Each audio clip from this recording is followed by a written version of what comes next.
我是赵少康，欢迎你来到 TVBS 少康战情室。这么想特别来宾林亮君议员、李友仪发言人、尹乃菁小姐、林玉芳委员、刘许婷委员、钟佩君议员、叶庆元律师。好，那么伊朗今天早上还说，美国的官员说伊朗准备攻击以色列，美国跟以色列官员，然后现在说已经攻击完了，没看到什么这个灾害，这很糗了。这些国家不反应也不行，反应以后呢，好像都被他拦截，达不到什么效果。哦，所以呢，伊朗的确攻击了以色列，用他自制的极音速飞弹，叫做法塔。哦，极音速哦，这里很快啊，很难拦截哦。法塔一型，那伊朗外长证实说已经结束了，我们已经攻击完了。哦，说发了200颗飞弹，但是呢，这个。而且伊朗革命队还说，革命卫队了说，以色列如果回击我们，会遭到毁灭性的攻击。那伊朗向以色列发射了200枚飞弹，纳坦雅胡说，伊朗犯下大错，将付出代价。敢对我发飞弹，只有我可以炸你们，你们敢来吗？哦，那而且呢，不但以色列，以色列其实空防已经很强了，拜登还下令2个美舰拦截，哦，帮以色列拦截伊朗的飞弹。哦，那所以呢，这个白宫又讲说呢，你看我们美国跟以色列联手把伊朗打败了，他的攻势是挫败的啊。哦，那这个CNN说以色列之所以那么厉害，我们只知道它是有个铁穹防卫系统，它其实不是的，它是一层一层一层，铁穹只是一个基础而已。我们看一下。空袭警报大作，明显光点划破夜空，民众吓得频频后退，果然下一秒。远方传来爆炸巨响，以色列台拉维夫周二晚间遭到敌人袭击，飞弹连续划过领空。Oh, God. Okay, guys, we got to get off the roof. These are coming down right next to us here. The speed and the trajectory was quite forceful. This is what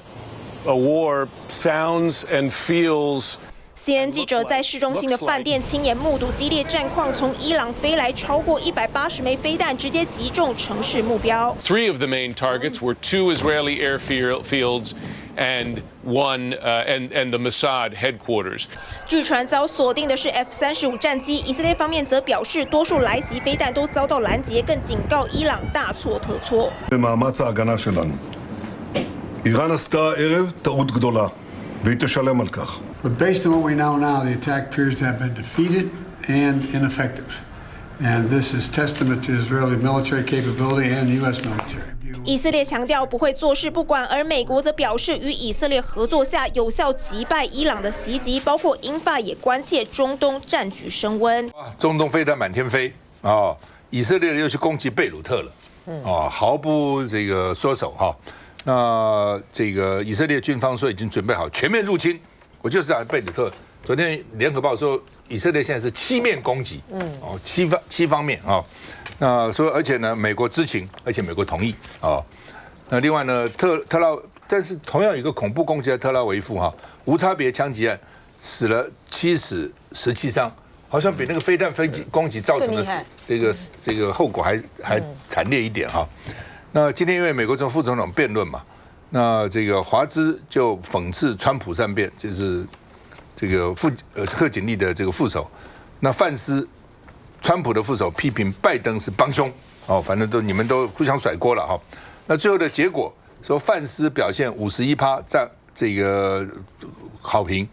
华兹49%，其实差不多了，是51比49，其实差不多。那你怎么看？我们先讲这个中东这个战争哈，就伊朗的立场来讲的话，伊朗如果再不采取行动去攻击这个以色列，他的什叶派大哥这样的地位呢，就会有点不稳啊，而且对内对外都非常的难交代。在他的小弟这个黎巴嫩真主党几乎遭到团灭，然后以色列呢现在呢都已经攻进了，采取这个地面部队的行动攻进黎巴嫩的这个情况之下呢，在前一天。这个纳坦雅胡呢还发表了一个视频，那个视频呢在对伊朗的人民喊话啊，说这个以色列跟你们站在一起，然后攻击伊朗的这个政权呢是暴君，他就是赤裸裸的、公开的去分化和分裂以色列的伊朗的当政者、当权者以及这个伊朗的人民。所以说，伊朗如果在这样的情形之下还不采取行动的话呢，那对内对外呢都没有办法交代。然后我们从伊朗的这次行动呢看到了几个跟他上一次所采取的行动不一样的地方。第一个，这个规模呢更大啊，有200多枚的这个飞弹这样袭击。第二个呢，它在时间上面呢也来得比较突然。他在之前的时候呢，上一次的攻击的时候，他事前呢其实应该就是有知会各方哈，所以各方呢都采取了行动。以色列呢也比较从容的要他们的民众做准备。但这一次呢，就是比较是属于突发的他希望能够达到一种奇袭的效果，但是我们可以看到结果呢，完全没有办法跟以色列疯狂式的对于像包括了黎巴嫩的真主党，甚至于是叙利亚还有这个也门的武装势力等等所发动的这个七面攻击相比，这个落差非常的大现在的关键呢就在于是说，伊朗呢会不会有下一步？我们看到伊朗在他们完成他们的攻击之后呢，他们的民众呢非常的雀跃就在这个伊朗那边欢呼。然后伊朗的官方外交部呢也公开发表谈话，就是说，除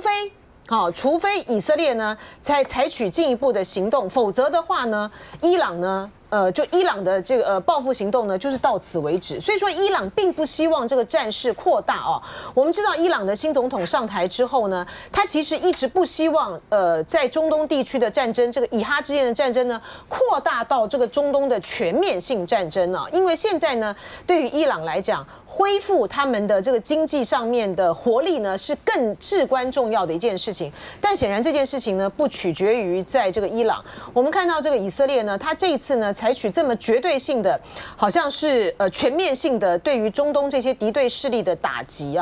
如果说他下一步的攻击的目标是摆在这个伊朗的核设施的话，那个战争就一发不可收拾了。至于美国副总统这个辩论我今天有看全程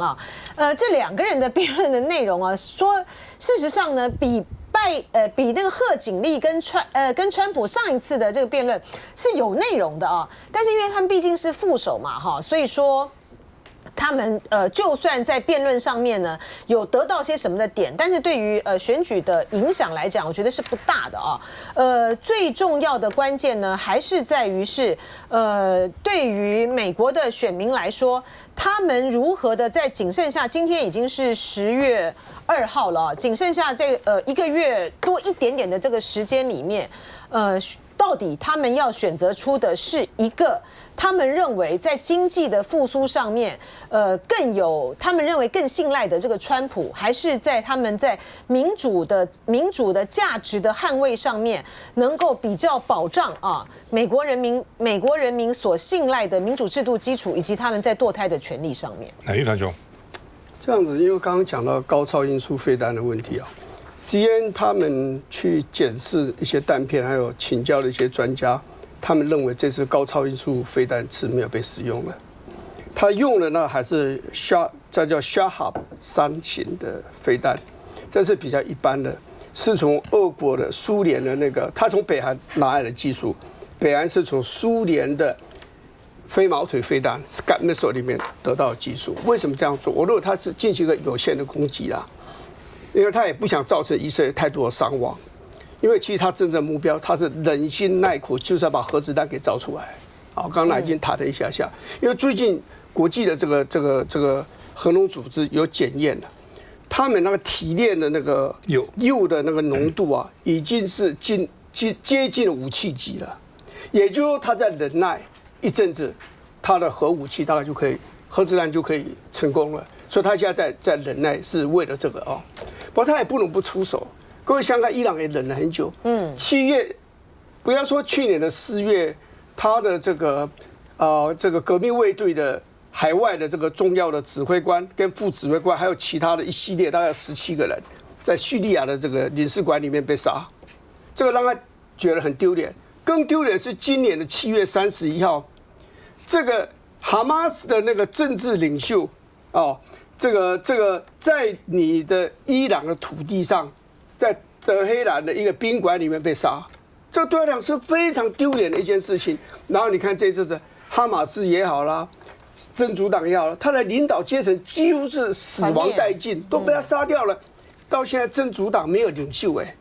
他们现在才开始要准备要集会去选，而且他们很小心的，他们聚会搞不好就被全部都被杀死了。所以我觉得伊朗是进行一个比较有限度的这样一个打击了啊。自己刚才讲说铁穹拦截哈，这次的铁穹的拦截，我上次跟主持人也报过，我在以色列的时候，我有亲眼听到铁穹拦截，它主要拦截的是火箭，就是没有导引方向的那个火箭哦，因为它拦截的那个距离啊，大概是70公里里面的目标，还有呢高度呢10公里，超过这个距离，超过这个70公里的范围跟这个10公里的高度，它就没有办法拦截。那伊朗打到这个以色列这个飞弹，大概1500公里上下，那个距离打出来了，都是可以说是就中程，差不多就是中程飞弹的那样的一个距离，所以这个拦截的大概有3个嘛，它第一层就是所谓的铁穹，过来就是大卫之弓嘛，叫 David Sling 嘛，过来在上面叫做 Arrow 叫做箭式飞弹，这个进步非常大，是跟美国的波音公司一起合作的。它的 Arrow 的3型啊，有反卫星的能力，也就是说，它可以在弹道飞弹重返大气层以前，在大气层外面就把它拦截到，所以它的高度可以拦截很高。那其实它有4层啊，刚刚主持人也讲了，就是美国的舰队，他们上面有神盾系统所这个配合的这个所谓的这个标准3型的飞弹，这个也有反卫星能力，这个甚至要比这个 Arrow 应该要更好，它也可以在大气层外就可以拦截成功。所以这个美国讲老实话，那次他一派军舰。我就讲了嘛，我说美国不是要去如他所想，而且维持中东的和平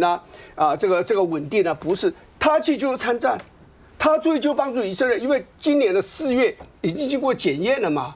对不对？4月的时候，伊朗不是攻击以色列1次吗？结果出动了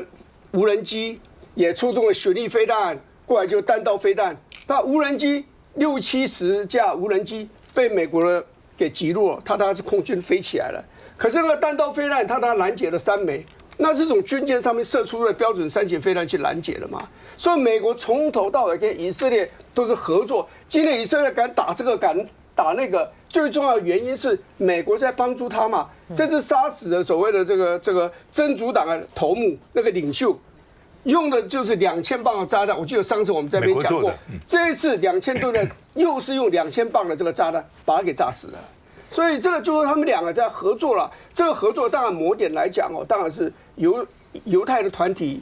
游说能力太强了，捐太多的钱，所以美国2党都要向他低头了。可其实还有一个原因是，美国就在中东养一个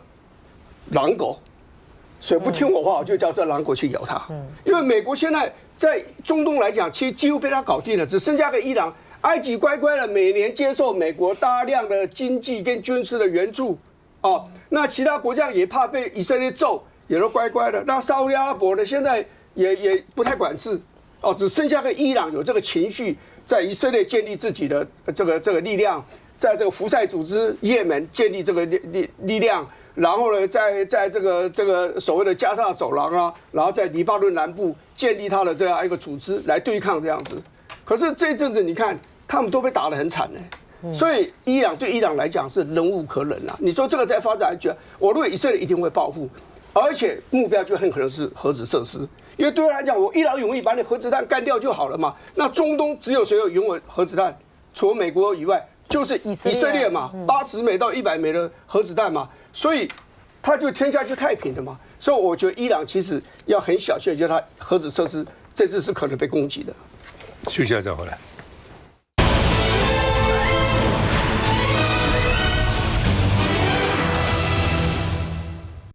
长者是宝，需要陪伴与照顾，一人一点力，爱就大无限。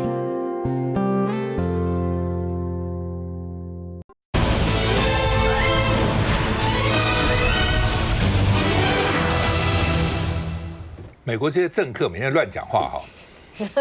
川普被访问啊，说台湾被打，你们要保护。川普说：“我讲过了，美国距离这个台湾这6、7千英里，好，还8千英里，自己出钱。大陆跟台湾只有100英里，我怎么来得及呢？对不对？那记者就问他说：那你在任内，如果你当选的话，任内老共会不会打台湾？他说不会，不过总会打的。eventually 他总要打的啊。那怎么办呢？台湾的国防预算应该占 GDP 的10%，他们搞清楚啊。GDP 我们现在是大概2.5%了，就已经6000亿了，10%就是4倍，那就是2兆4、5千亿，2兆6千亿。我们总预算才3兆多，知道这意思吗？就是我的总预算才3兆多，如果国防预算是占了2兆5、2兆6，剩下的光那个什么公务员的薪水啦、军人的薪水啦，这样发，什么都不要有了，什么都没有了，教育也不用。怎么可能？怎么可能呢？但他就给你信口雌黄，给你乱讲一通，就是这样子啊。他说呢，老共总是会有一天会打的啦，所以应该占10%啊。那我们的军事专家说，军国主义国家也做不到，没有国能够，不是说 GDP 通通让你去花10%做国防，90%给你花，不是的，对不对？它有很多的其他的费用嘛，那所以我刚刚讲的就差不多2兆4、5、6千亿嘛。那国民党的立委就说，科幻小说也写不出来，到底是怎样就把台湾做成什么但是呢，民进党政府都不回应啊，你只是回应一下，跟他不能这样子搞嘛。那么川普要指正他一下，你这个乱讲一通否则呢，台湾就变成塞罕了。我们看看从2016年到现在国防预算，从3000多亿到现在6000多亿因为我们的国家总预算也在增加嘛，收入也增加 ，GDP 也增加嘛，所以占 GDP 的比例呢，一直都有2%以上了。那这2年2.5、2.45，就是其实已经比大部分的北约国家都多了但是呢，老美还是不满意那北约的新秘书长就说呢，不管你美国谁当选啦反正呢，我们北约呢也必须要集体增加防卫，我们都要增加我们的钱，不能都靠美国那俄罗斯呢，2025军费增加30%，也是解体以来最高。那它的这个不少它有这个等于1450亿美元的军费，也是蛮多的都等于我们差不多3、4兆很多所以不要小看它，它那个整个国力还是强那拜登宣布对台湾军援5.67亿美元送了，这不是要我们买了，但东西是不是我们要的不一定嘛上次给我们的东西不就是破铜烂铁一堆吗？那另外呢，这个雷神雷神呢设高报价，美国国务院说不容军售过程出现不当行为，这当然是美国找出来的，没错，他们自己也有他们的一个监督系统查出来说雷神卖给台湾东西不止台湾了卖给一些其他国家呢都高报价，然后还牵涉到贿赂，还牵涉到政商勾结，卖贵了干嘛呢？当然赚得多钱，当然送给谁？美国那些国会议员所以那些国会议员每次到台湾都叫你卖美国这些候选人叫你卖叫台湾买买的结果就是一个军工复合体嘛，其实就这么简单那国防部说这是假消息，是以美论，又讲了，这是美国人查出来的，美国的媒体报道的，我们是看了美国媒体才知道了，这怎么又变成以美论呢？通通不能讲我们都不这样，对遇到美国什么事都不能讲，不是很奇怪吗？而且国防部说已经跟美国司法部达成认罪协商了，就是厂商了，雷神公司了，而且被处罚了，要罚他2亿5千万美金，就表示这是个事实嘛。那这个事实为什么不能讲呢？这跟故意去害美国这个认知罪有什么关系呢？这不知道，小妞。这最近立法院在进行预算会期这审预算本来就是一件困难的事情，因为国会议员的权责来讲的话，基本上预算是只能删除，不能增加。所以说审预算的时候，往往跟执政党方面的这个辩论，很多时候执政党用情绪勒索的方式来处理。当我们要从严把关的时候，他就讲说你阻挡这个，阻挡那个，耽误大家的生活。可是我们难道不应该严肃而且认真的把控预算吗？尤其是国防这一部分。我先从这个军费占 GDP 几%开始讲，这不是占总预算几%呢？不是说总预算1%、2%、10%呢，是 GDP 呢。那这 GDP 如果是占10%的话，是2兆6千亿，等于所有几乎这个今年的预算大概是3兆2千亿左右了，8成9成全部拿去国防，这像话吗？这才是真正民进党现在在那边造谣说什么租屋补贴没有了啊，健保没有了，通通没有了，建设也没有了。如果我们到最后被逼的局势升温，所有东西要拿来买武器，国防预算大幅的膨胀的话，我们真的有可能这些东西都没了。这个要先讲出来。那我必须要讲战争的消耗是很可怕的。刚刚前一趴大家在讲中东，那刚刚也有新闻讲，这俄罗斯军费上升30%，中东的冲突、乌俄的冲突都证明了这个消耗不只是大额的，而且是多重的，不只是战费、人口、经济的停滞，每一件事情都是消耗。所以，与其花非常多的心力，部分的提升军费的开支，捍卫国防，这个我们都支持。但是不要把所有的希望都放在这个地方。你外交上面的投入要多嘛，手段要灵活，要务实嘛，降低风险，降低冲突，某一些层面也是间接节省开支的一个做法。这个我觉得应该要同步并进。至于军购，我们在审查预算的时候，最重要的原则基本上叫做如期如质啊。当然，合理的对外的军购是有必要的，但是这些军购有没有准时到货这过去一段时间，往往是承诺在前，甚至付款在前，货都没有来。第二个，有没有如质啊？你来的东西的品质好不好，符不符合我们的国防战略，能不能嚇阻，这些东西都是要通盘考虑的。那最后价格，我必须很无奈的去讲，这个雷神的这个案子，美国查出来的，我们敢查吗？我们敢质疑吗？我们能质疑吗？现在是美方查出来，国防部还在讲以美论，你到底是在帮谁讲话？这花的是人民的民脂民膏啊！如果我们继续被情绪勒索的方式持续的绑架，没有办法客观而且从严的把关预算的话，这个对我们的国家利益是很大的冲突啊！这个东西当然是事实啊，人家都已经认罪协商，还要赔2亿5千万，事实俱在，怎么会是怀疑呢？那难道我们不应该从这个事情好好的去检讨一下，过去我们是不是因为这些情绪勒索、这些压力，然后没有办法秉公处理呢？我觉得这一次我们审查预算真的不能够有任何相怨的情况发生。就我觉得很奇怪，这事查出来，那我们应该讲的是说，好，谢谢美国的这个有关单位查出来啦，希望以后呢卖给我们东西呢都要如实报价，这是一个正常的一个态度。怎么去骂说你这个是以美论呢？认知作战呐？而且呢，事实上呢，这个我们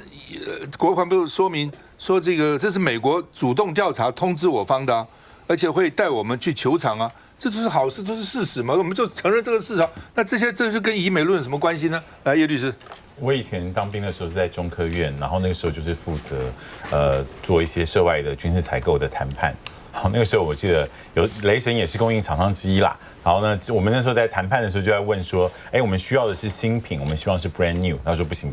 我可以给你 new。我就说什么是 new？ 你可不可以告诉我说，比如说出厂后1年内啊，3年内？他说没有，我就给你 unused。我说那如果是出厂后30年内呢？他说这个也不一定啦，但是 unused。那到底出厂多久？他说这个我不能告诉你，没有用过。对，但是不是刚出来的？对，但是绝对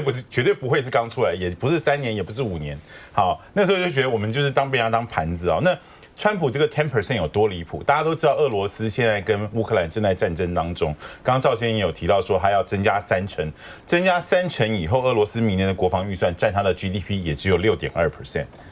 那我们增加到10% 是神经病嘛？好，我觉得这个就是川普实在太夸张。不过民进党不愿意回应，我也可以理解啦。因为上一次川普当选的时候，蔡英文跟他通过电话，我猜赖总统也很期待，如果川普又当选，也希望在他再度就任以前能够再通个电话。可是如果因为这样对我们台湾这么有重大利益影响的事情，你都不出来说话，我觉得实在是有负台湾国民的期待啦。不，这人不太了解美国美国人你越听他的话，他越看不起你。真的是这样啊。对啊。那我们是当学生的时候，常常指正教授你讲错了，他很生气啊。没事叫你为什么老找我麻烦？但是下了课跟我道歉了。说对不起，我这个一时情绪，他才尊重你嘛。那你说什么时候听他的，什么时候任他予取予求，不会看得起你，真是不会看得起你的。来，佩君。我想这个维基百科上有整理出来，就是斯德哥尔摩国际和平研究所的这个统计来看，2023年全球各国的国防预算占这个生产毛额2.3%其中单一国家花费最高的是美国，自己就超过9000亿美元。那比例上最高的这个其实不意外，就是正在打仗的乌克兰啊，那它占37%，其次大概就是阿尔及利亚、沙烏地阿拉伯、俄罗斯跟以色列这些国家。但是统计的国家当中，只有在战争中的乌克兰比例是最高的。台湾说高，但是也说高没有那么高，但是说低也并不低。如果从整个排行看起来的话，是在中段班的状况。那金额刚刚大家都讲了，就是166亿美元，就是5500亿台币，是 GDP 的2.2%。那如果从国防部自己编的预算来看，113年中央政府的预算，这个国防预算中已经超过6000亿元，已经刚刚讲了，就是 GDP 的2.5%。那金额上，如果中华民国要跟对岸比，当然是不可能超过，因为中共这个整体预算是超过3000亿美元，连零头都比不上。可是如果我们从 GDP， 就是像美国现在讲的这个比例上来看，我们其实比它高的，因为中国大陆是1.7%哦。当然，我不会说这个建军的钱尬不过中国大陆，那我们就两手一摊说算了，反正打不赢就都不要管，等死。海峡两岸对峙当中，我们的这个编的比例已经比邻近的菲律宾、印尼还有这些南亚国家多，都是应该的。可是不代表说这个我们就要完全全面放弃其他的需求。刚刚前面几位都讲过，我们还有民生产业的发展，还有这个其他教育必须要需求的。如果拉高到川普声称的这个，我个人认为他讲的这个比例是没有做什么调研啦，大概就是随口脱口一出的。对，就是信口开河。对，我觉得以他的个性来讲，应该就是想到这个数字就讲，他根本没有去细算说这个比例代表的金额是多少，还有对这个中华民国的影响或者是这个意义是什么，他大概就是信口拈来这样。如果拉高到他讲的10%大概就是现况的4倍多，这个比我们邻近的日本、韩国甚至德国还有这个乌克兰都高。以台湾的这个经济规模或者是人口结构还有军事紧张的程度来讲，这个比例实在是太夸张了。所以虽然刚刚讲川普讲的这个数字只是随口一说，我认为不用太跟他较真，但是我觉得这背后的意义是说要提醒这个现在我们国内有很多的民众深信不疑啊，就觉得说我们执政党这个挑战或挑衅对岸很帅，这个反正事情如果事到临头，这个美国爸爸一定会出来照。我觉得如果现在还抱持这个想法的观众朋友，可能自己要好好想清楚了。休息一下再回来。